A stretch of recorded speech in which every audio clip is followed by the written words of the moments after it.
এই মানুষগুলো এত বছর মানুষের ধোঁকা দিছে, আমাদেরকে বিশ্বের সামনে মাজার পূজারী বলে উপস্থাপন করেছে, অথচ আমরা মাজারে গিয়ে জিয়ারত করেছি আল্লাহর কসম একবার, আল্লাহর কসম দুইবার, আল্লাহর কসম তিনবার। আমরা কখনো পূজা করি নাই মাজারে গিয়ে, আমরা জিয়ারত করেছি আল্লাহর ওই ওলির উসিলায় আল্লাহর দরবারে চেয়েছি, জিয়ারত করেছি। জিয়ারত যেই জিয়ারত আমার নবী ওই মদিনায় তৈবার ঐতিহাসিক কবরস্থান জান্নাতুল বকি শরীফের মধ্যে আমার নবী করেছে সাহাবী ইকরামের জিয়ারত, আমরা সেই জিয়ারত করেছি। যে জিয়ারত সুন্নাত সুন্নাত সুন্নাত, আমরা সেই সুন্নাত পালন করেছি।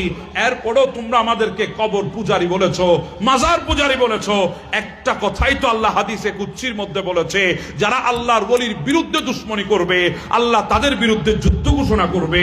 এটা হাদিসে কুদসি, আমরা পড়েছি, উলামা ইকরামের জবান থেকে আপনারা শুনেছেন। কিন্তু আমার কাছে বুঝা এসেছে 2024-এর 5 আগস্টের পরে আল্লাহ তাদের বিরুদ্ধে যুদ্ধ ঘোষণা করেছে, যখন আল্লাহর ওলির মাজারে যাওয়াকে পূজার সাথে আর্চনার সাথে যখন তুলনা করেছে। আল্লাহ তো আমাদেরকে মাজারে নিয়ে গেছে, আল্লাহ তাদেরকে মন্দিরের পাহারাদার বানিয়ে দিয়েছে।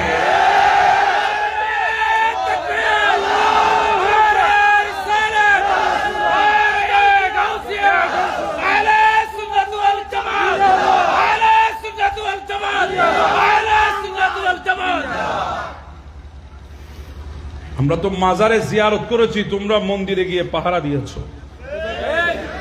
তোমরা মন্দিরে গিয়ে পাহারা দিয়েছো। পাহারা পাহারা, তোমরা মন্দিরের পাহারাদার। যাও, আবার কিয়ামতের ময়দানে দেখা হবে ইনশাআল্লাহ।